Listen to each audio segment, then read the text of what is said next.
Jai Jinendra. Hello friends, welcome to Wings to Drips.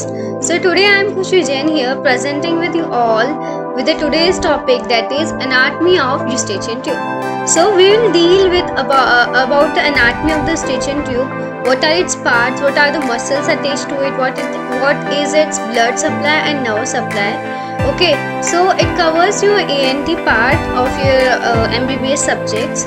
So let's start one by one, and if you have not subscribed my channel yet, please like, share and subscribe my channel, and don't forget to tap the bell icon. So let's start with the anatomy of Eustachian tube. So basically, before going to Eustachian tube, we have to know about what are the parts that are connected with the middle ear cleft.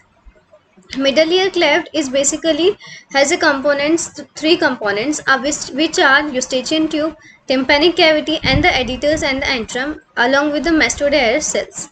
Okay, so as you can see here, this is our Eustachian tube. Eustachian tube is also known as Pharyngotympanic tube, and this Pharyngotympanic tube is connected here with the help of epitympanic recess. This is editors antrum, this is mastoid antrum, and these are the mastoid air cells. Okay, so basically, if in the Eustachian tube is connecting cavity, is a we can say is a tube which connects or joins the middle ear, whole of the middle ear to the nasopharyngeal part.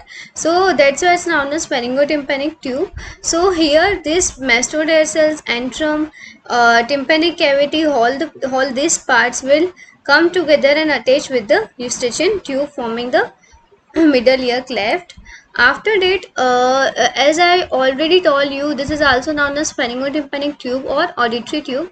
Its function is basically to conduct air. Okay, so Eustachian tube is what it maintains the pressure in the ear as well as in the nasopharynx. Okay, so it helps in conduction of air exchange between the middle ear and the upper aerodigestive tract. So it helps in conduction of air between exchange of air between middle ear and upper aerodigestive tract. It's named after Bartholomew Eustachius, and he was the first to discover its structure, about describing its structure, codes and relations.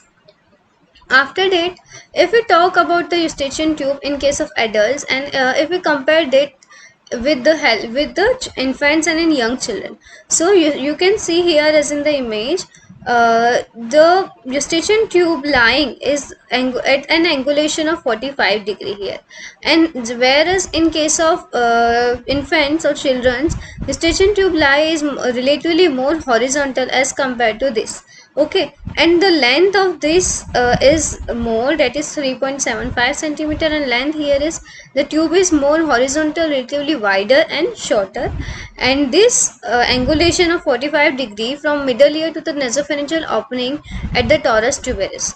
Okay, so this is the angulation from what middle ear to the nasopharyngeal part. This is coming from the middle ear, and at opening is where at the torus tuberous level.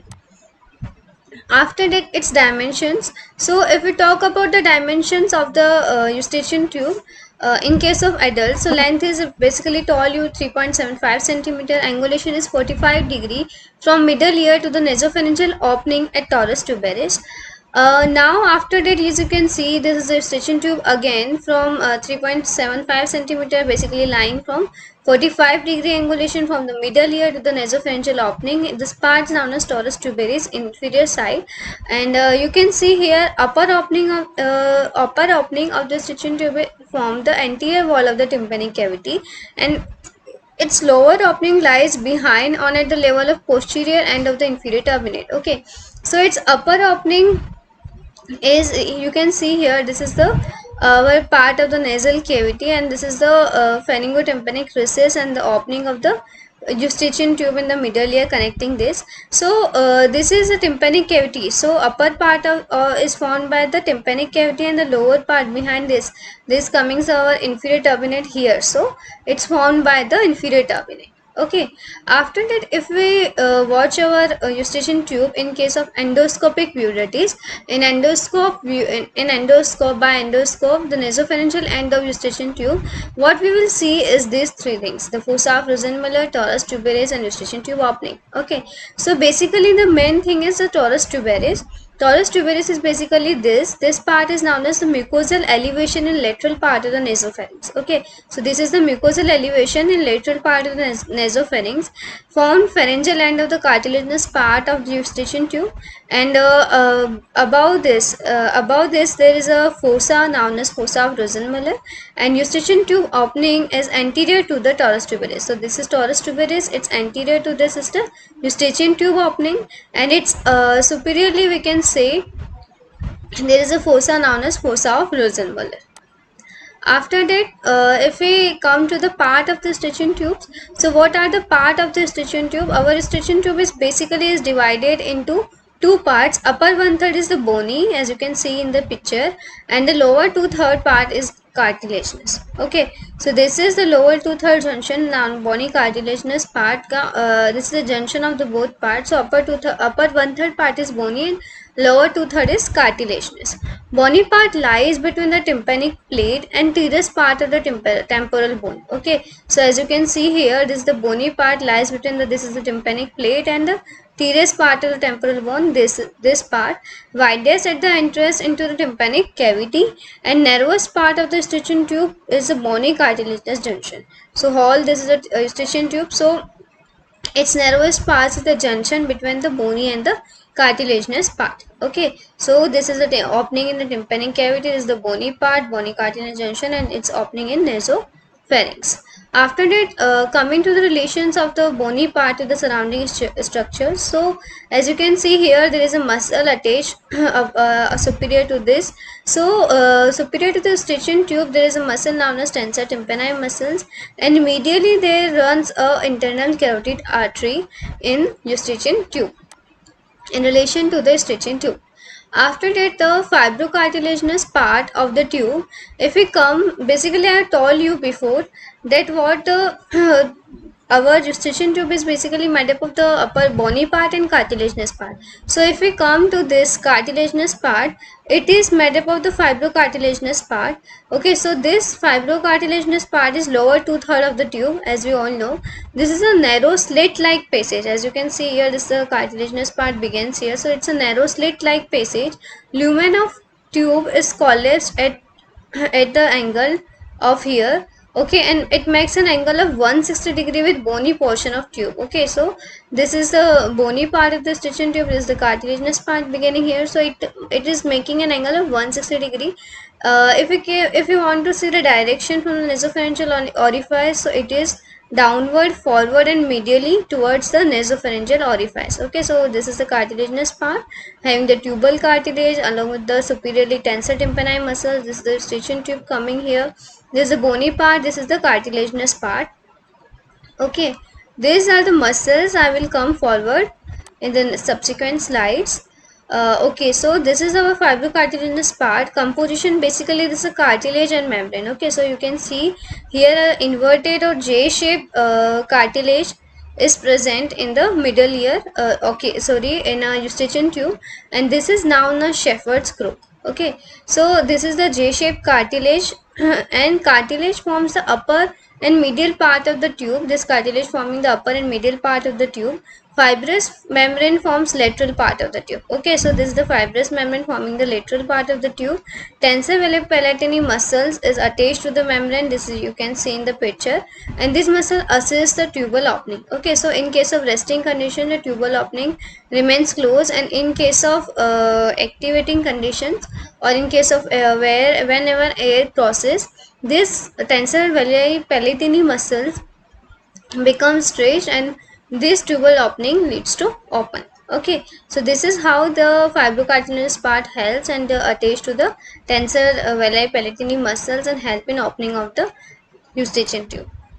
After that, muscles, there are some certain muscles which are attached to the eustachian tube. So what are that? These are the tensor tympani muscles, levator palatii muscle, tensor palatii muscles. Okay, so as you can see here, this is the tensor palatii, this is the levator palatii muscles going through this, and upper is the tensor tympani, as you all know. So this tensor tympani lying in the bony canal, this is the bony canal along the roof of the bony part of the tube, as you can see here, forming the bony part. Levator palatii muscles, levator palatii muscle arises from the base of the petrosa and passes under the floor of the tube inserted into the soft palate. Okay, so this is the levator palatine muscle, which is going from where arise from the base of the petrosal. The petrosal part arises from it and under the floor of the tube inserted toward the soft palate. Tensor palati is the only muscle which have a role in opening of the tube, as we have seen in the earlier slides. Okay, arises from the bony wall of the scaphoid, fossa, sphenoid, spine of sphenoid, and whole length of the supralateral limb of the tubal cartilage. Okay, so this tensor palatini muscles is basically most important muscle in case of eustachian tube, which helps in opening. After that, coming to the leaning epithelium of the eustachian tube. So leaning epithelium of the eustachian tube is this pseudostratified ciliated columnar epithelium. Whole of the eustachian tube is formed by lined by this epithelium only. Okay, so there are cilia. So cilia beats towards the nasopharynx. Direction of cilia is the most important. They beats towards the nasopharynx, so that there is no sort of influx, we can say, or no kind of things, any sort of mucus will again go to the ear. Okay, so along with this, there are the glands present in the eustachian tube. In bony part, there are no glands, but in cartilaginous part, there is a pseudomucinous glands in nasopharyngeal end, and Gerlach tonsils are also known as tubal tonsil present near the pharyngeal end. Okay, so in case of cartilaginous part, which glands are present? Pseudomucinous, which secrete the mucin secretions, and hence the mucin secretions which prevent the dust particles. Okay, and the Gerlach tonsil, which are also known as tubal tonsil in our common language, are present near the near the pharyngeal end. After it, if we talk about the blood supply of eustachian tube, so blood supply is basically by these three parts: ramus meninges, accessories, median artery, and ascending pharyngeal artery. Okay, so ramus meninges accessories is a branch of middle pharyngeal artery. Median artery is a branch of internal maxillary artery, and branch from ascending pharyngeal arteries are also come, which supplies the eustachian tube. If we come to the nerve supply of the eustachian tube, nerve supply is basically from the tympanic plexus and the sphenopalatine ganglion. Okay, so this is all about the part of the eustachian tube, its anatomy, its middle ear cleft, introduction, dimensions, its length, muscles, blood vessels, and nerve supply. So if you like my video, please like, share, and subscribe, and don't forget to tap the bell icon